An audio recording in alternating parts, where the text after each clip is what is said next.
Bonjour à tous, aujourd'hui on va s'attaquer à la gastronomie japonaise et je vais vous proposer de faire chez vous des recettes de sushi, de maki et de onigiri. Allez, c'est parti. Pour le début, n'oubliez surtout pas de faire cuire votre riz dans un temps considérable histoire qu'il soit bien cuit dans de l'eau bien salée, puis laissez-le égoutter et refroidir en remuant à l'aide d'une maryse. Personnellement, je mets toujours un petit peu de saké en plus dedans. Allez, on commence les sushis. Étalez une feuille de nori que vous allez mouiller de chaque côté.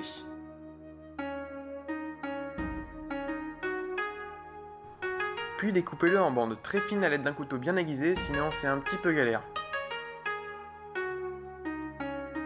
Une fois que c'est fait, mouillez-vous bien les mains pour pas que le riz colle. Puis prenez une bonne dose de riz que vous placez dans le creux de votre main.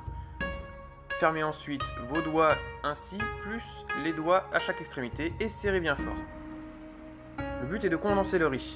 Retournez et recommencez. Si la forme ne vous convient pas, vous pouvez refaçonner un nombre incalculable de fois. Le but est que ce soit bien ferme. N'oubliez pas un petit coup de sauce soja. Et la garniture. On va resserrer comme tout à l'heure pour que la garniture colle bien. Retournez-le et recommencez. Vous allez voir, ça ne bouge pas. Disposez sur une des lamelles de nori que vous avez coupées et enroulez en serrant très bien.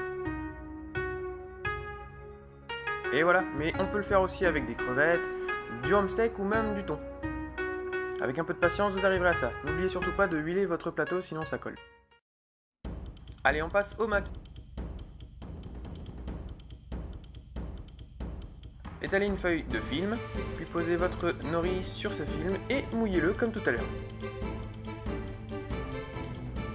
Mouillez vos mains, prenez une bonne dose de riz et disposez-le sur 3/4 de la feuille, en tassant extrêmement bien. N'oubliez pas la petite arête en bas, il faut laisser sans rien pour pouvoir faire le maki. N'oubliez pas un petit coup de sauce soja et la garniture. Alors là, vous pouvez mettre ce que vous voulez, le but c'est que ce soit des aliments qui puissent manger cru, bien entendu. De la viande, des légumes. Et pour fermer, utilisez votre feuille film minutieusement en serrant à chaque fois que vous faites un petit tour. Le but est que ce soit le plus serré possible. Vous pouvez même utiliser la lame d'un couteau pour tasser encore plus.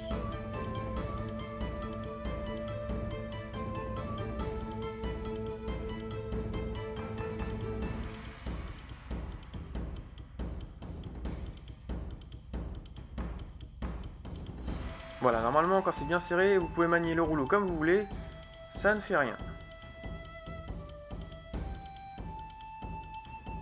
Démoulez-le et coupez-le. Pour cette étape, n'oubliez pas de mouiller votre couteau ou de le huiler, sinon vous allez avoir un problème au niveau de la découpe.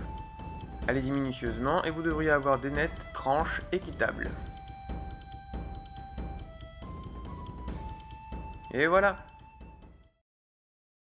Allez, cette fois-ci on s'attaque au nigiri. Les japonais mangent ça comme un sandwich, vu que c'est garni à l'intérieur et ils le font sous forme différente et généralement comme ils veulent. Mouillez-vous bien les mains, prenez une grosse dose de riz dans la main, tassez-le, puis faites un petit trou et mettez-y la garniture. Si vous n'avez pas de moule, il suffit simplement de refermer la masse de riz et de la condenser en formant un triangle à l'aide de votre paume comme je vous le montre. Histoire que ce soit bien fermé, bien serré, puis mouillez une petite feuille de nori, un petit coup de sauce soja, et roulez le nori comme si vous faisiez un samoussa. Fermez-le bien. Le but est que ce soit bien lisse de chaque côté pour qu'on distingue le triangle.